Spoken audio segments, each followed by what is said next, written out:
Mrs. Anderson, can you share with us the role that you and your husband played in the Selma March? Well, in the first march over the bridge, the day of Bloody Sunday, we were not in the march. We were at home.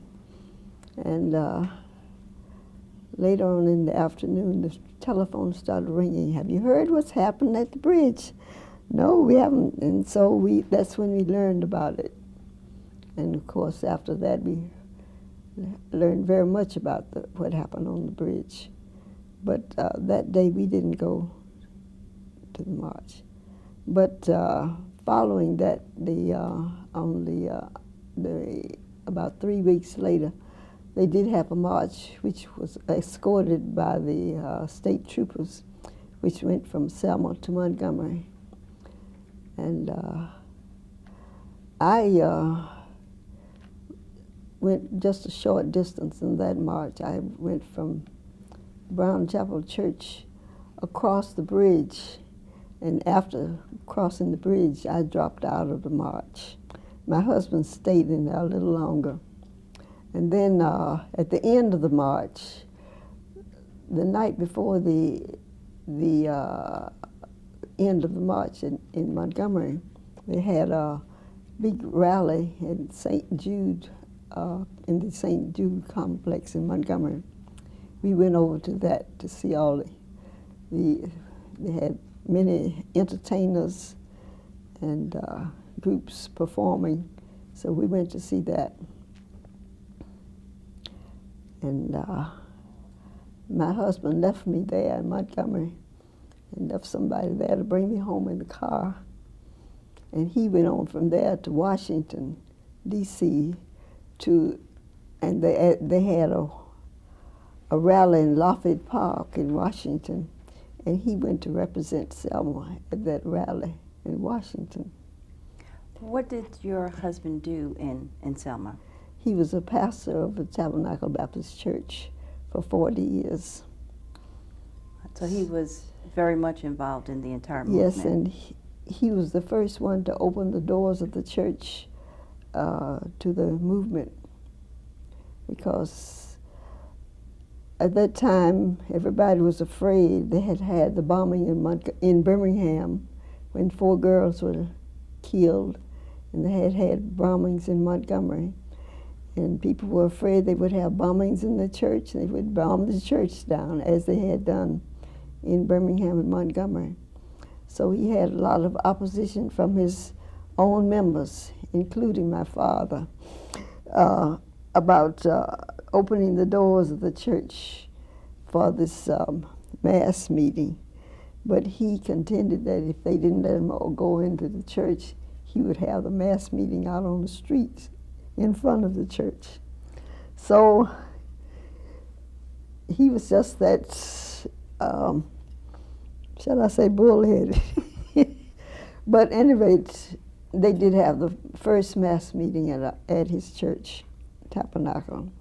And from then on, there were mass meetings in Selma continuously, various churches, particularly at the Brown Chapel AME Church, which was the church where most of the mass meetings were held, because Brown Chapel was right in the middle of a housing project, and it was convenient. And our church was on Broad Street, which was a federal highway, and they didn't want crowds on too many crowds on the highway. So the movement centered around Brown Chapel Church, which was off the main highway and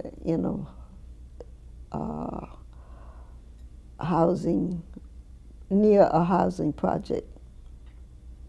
How did you feel about the civil rights movement and your role and your husband's role? Well, I'll talk about my role first because that's the shortest. I was in the background, I attended some marches and some mass meetings, but I was not actively engaged, except that at that time, the hotels and motels were segregated, and people coming to town did not have anywhere to stay, and they stayed in the homes of people. So my home was open, and we had visitors coming in from everywhere, staying in our home. Some stayed one day, one night. Some stayed as long as a week. And the restaurants were segregated, and people had to find places to eat. So our home was open again for people to come in and get something to eat. So my role was mostly that of housekeeping cook at my home. Do you remember some of the people who came through? Yes, I remember one man particularly. He was a white fella. He had one leg and two crutches, and he marched all the way. When they had the last march from Selma to Montgomery, he walked all the way from Selma to Montgomery on those two crutches. Wow. So white and black. And he came to our house one day. He was so tired, he just got in the living room and stretched out on the floor and went to sleep. I remember him for that. Wow. So it went across racial lines of the people who stayed at the homes in Selma. Oh yes, we had people of all. We had black people and white people both staying in our house. I remember once we had two white women from the Northeast. One was a professor at one of the colleges out there, and the other was a journalist. And they stayed at our house about a week and ate there. And they were very much interested in civil rights. In fact, we had people coming from all over the country at that time to Selma. And there was one man a preacher, an elderly man he had been in Atlanta for many years, pastoring a large church there. He had moved to Los Angeles, California, and he stayed in our house. He said he came to Selma because he wanted to go to jail. He'd never been in jail, and he wanted to go to jail. So he was a friend of Martin Luther King's in Atlanta, and Dr. King persuaded him that he didn't need to go to jail. He had paid his dues by coming to Selma and seeing the activities. So he stayed in our house for about a week, and after he left, his wife sent me a beautiful dress, a beautiful pink dress, I remember. But he was an elderly preacher, and he wanted to do something for civil rights. That was his way of coming to Selma. My husband, however, was very active in the mass meetings as a speaker and leading marches and going to jail. He told me he went to jail 13 times. I never went to jail, but he went to jail.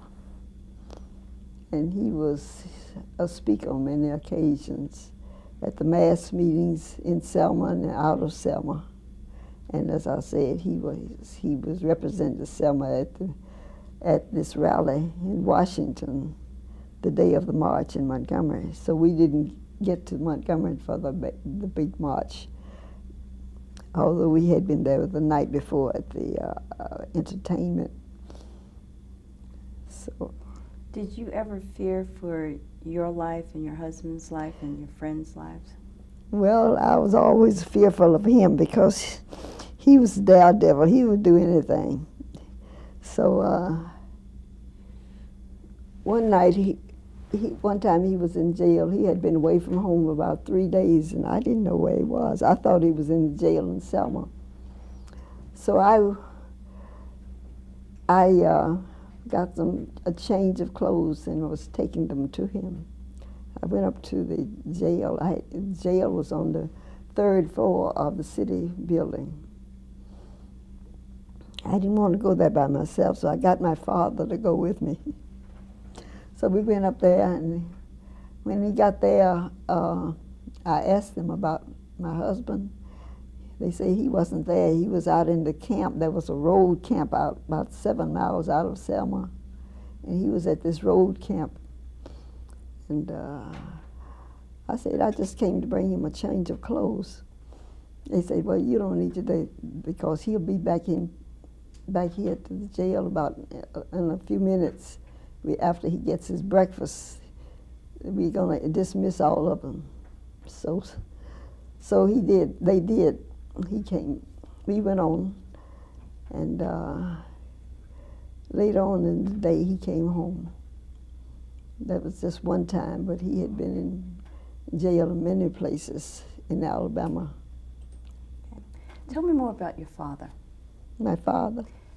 You mentioned that even your father didn't want your husband to host some of those meetings. My father was a deacon in the church, and he was a very quiet man, and not one for protests, and certainly not one for fussing and fighting. Although he had been in the Army, United States Army in World War I, he tells a story about World War I. He was in France at the time, and he was a first lieutenant, one of the few black lieutenants in the United States Army back in World War I. And he said one morning he had his company, and they were scheduled to go to the front line that day. So he assembled them, and he said he read to them the 91st Psalm. I never read that psalm without thinking of this. He that dwelleth in the secret place of the Most High shall abide in the shadow of the Almighty. That's the way that psalm begins. And he said he read that psalm to them and gave a prayer. And then they sat down waiting for their orders to tell them where to go. And after waiting for a while, a courier came in and told them, you can go back to where you were, your barracks. The war's over. It was November the 11th. When was that, 1918? That was the day of the armistice. And so his group did not have a chance to go to fight. It was the last day of the war. No, they didn't kill anybody. Nobody killed them. And he would tell that story very humbly. And I always thought that was one of the miracles of God, that he was saved from going into the trenches on that day. And he came back home, and the last letter he wrote, he said, was to my mother, asking her to marry him. And he wanted to get married the day after he got home, but she said, no, girl needs a little time to get herself ready for this. So they did get married about 3 months later. Okay. So, and I'm the result of that. So your father attended the same church where your husband was yes. the pastor? My father was president of Selma University. He was a graduate of Brown University, Phi Beta Kappa, in his junior year. That tells you something about his scholarship. But he was a great reader. Okay. And if you go to our house, you'll find 30 bookcases, all full of books. Daddy did not, the library, the public library was not open to people of color at that time. So he, instead of protesting that he couldn't borrow a book, he would buy his own books. So he bought a whole lot of books, and the house is full of books. We find more books there than anything else, and more books than money. But he was a great reader. Do you think it's important to share the stories of the civil rights movement with youth. You were in education before. Do you think it's important for children to understand this story that you're sharing with us? Yes, because nowadays everything is open and people don't realize what happened before the days of civil rights, before the civil rights days. And they don't know about public accommodations, the lack of public accommodations. And they don't know about voting rights. And that's why we should not take voting for granted, because people died for the sake of voting.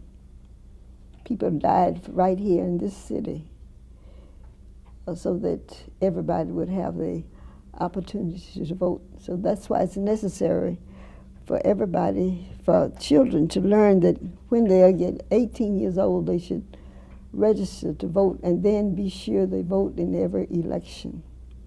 Because this is not just something that was handed down to them, but it was won by people standing in the streets, protesting and singing and even dying for the right to vote, for the right to have public accommodations.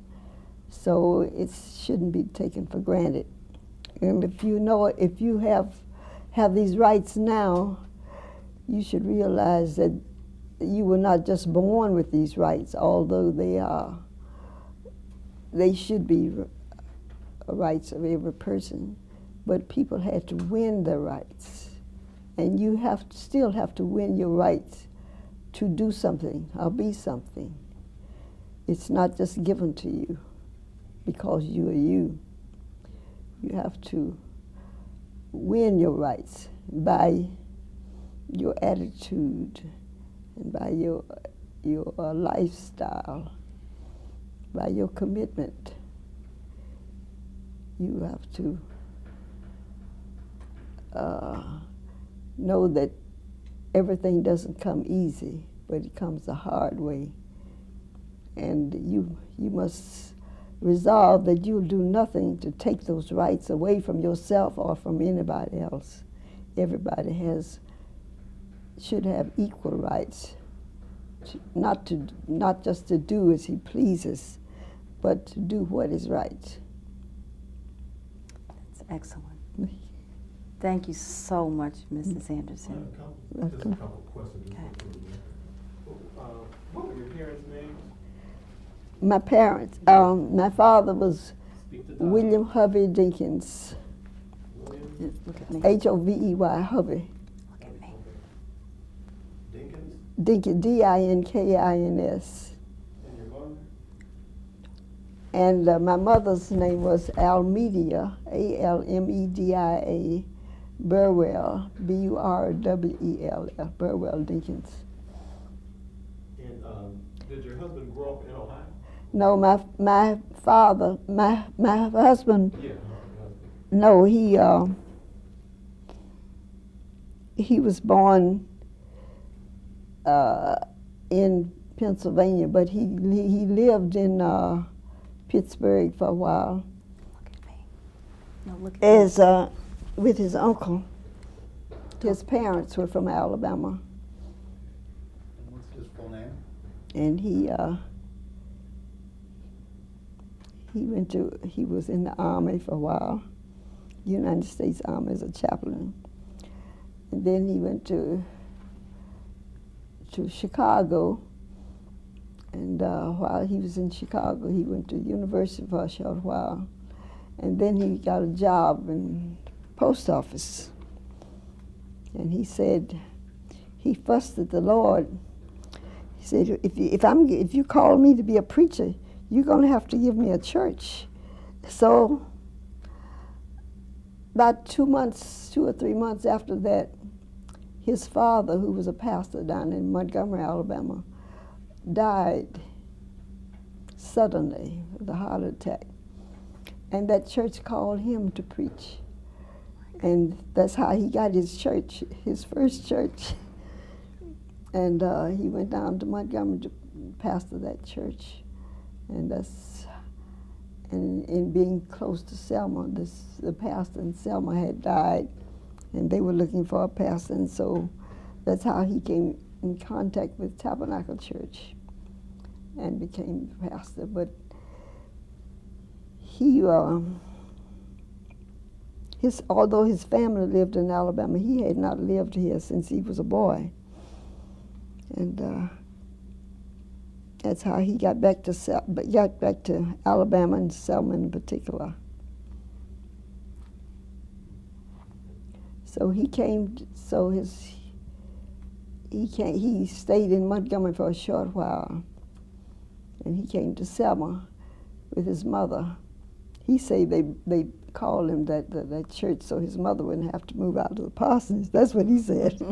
But anyway, he was called to this church after the death of his father, a few months after. And from there, he was called to Selma, which was his life's work here in Selma. Excellent. And what was his full name? What? What was his full name, your husband? Louis, Louis, Lloyd, Lloyd Anderson.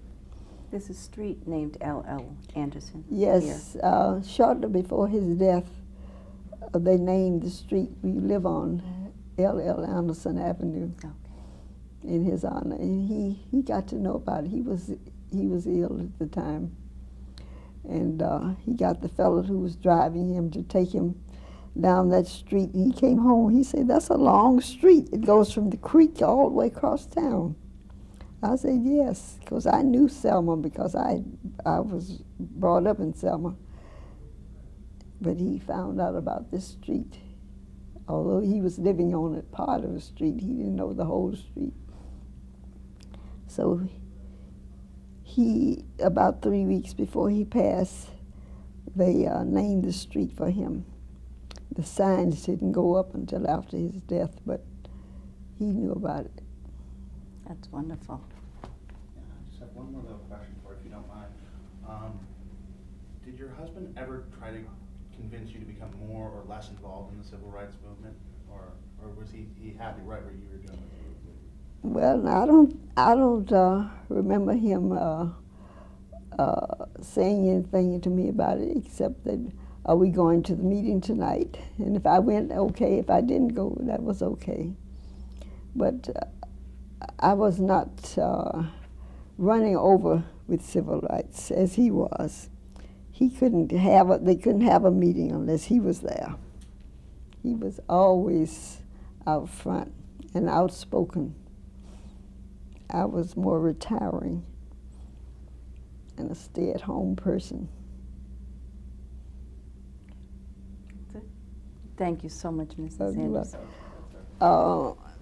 They were having a mass meeting.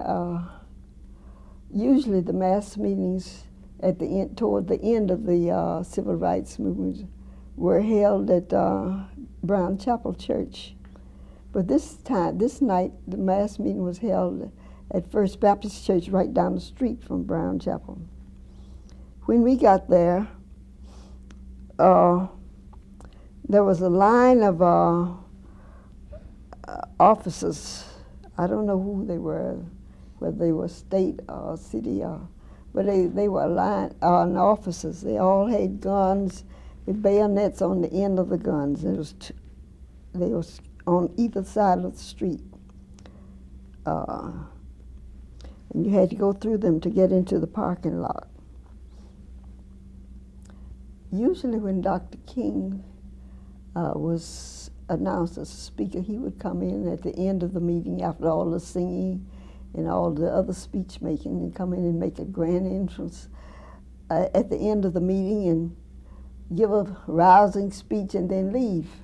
That was the usual format. But this night,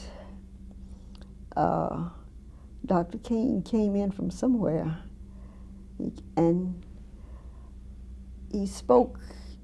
Instead of speaking at the end of the meeting, he spoke at the beginning of the meeting.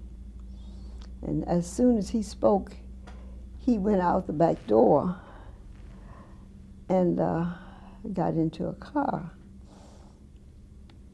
and went on to Montgomery to the airport.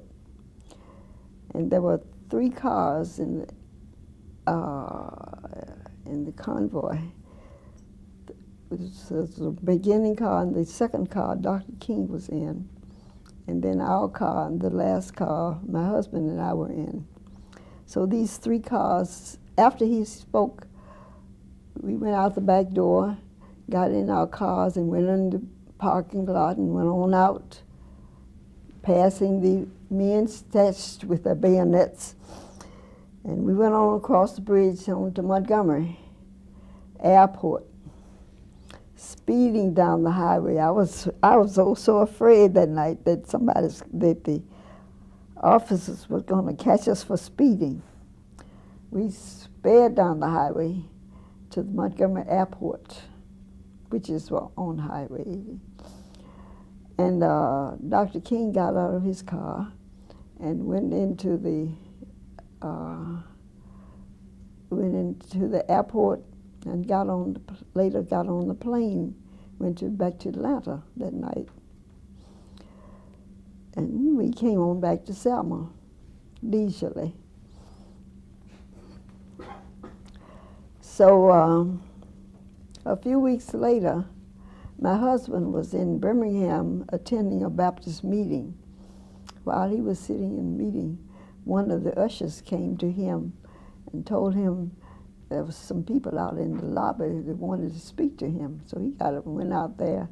And there were some officers, police officers, and they wanted to know from him what happened to Dr. King that night, because after the meeting was over, they didn't see him anymore. And he spoke first, and they had all the other things that you used to have at first after he spoke, after he left. And he told them that Dr. King had a plane to catch. He went to Montgomery to catch a plane. But they were disappointed that he didn't come out of that front door that night. And he was in the car. He came right by them, going out to Montgomery.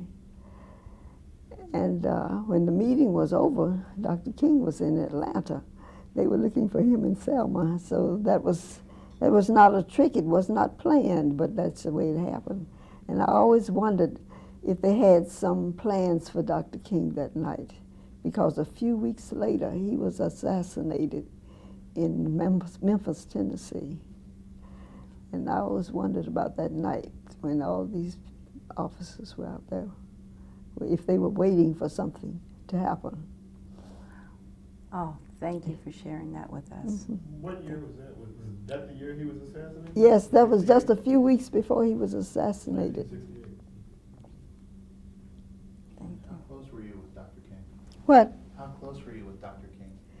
Personally, I wasn't particularly close to him, although I knew him, had met him on many occasions. But he and my husband were friends. In fact, they were friends before the movement because they both went to Montgomery about the same time. A few months apart, they went to Montgomery to pastor churches. And after about a year or so, Reverend Anderson came to Selma, and Dr. King stayed in Montgomery a little longer. But they became friends in Montgomery before the movement. So when the movement started, they already knew each other and had worked together a short while in Montgomery. Great. Thank you. Any Mm-hmm. other stories that you'd like to share? So you left Oh, there. there's some more stories, but nothing of that I would like to share. Okay. Thank you so Mhm. much, Mrs. Anderson. Thank you.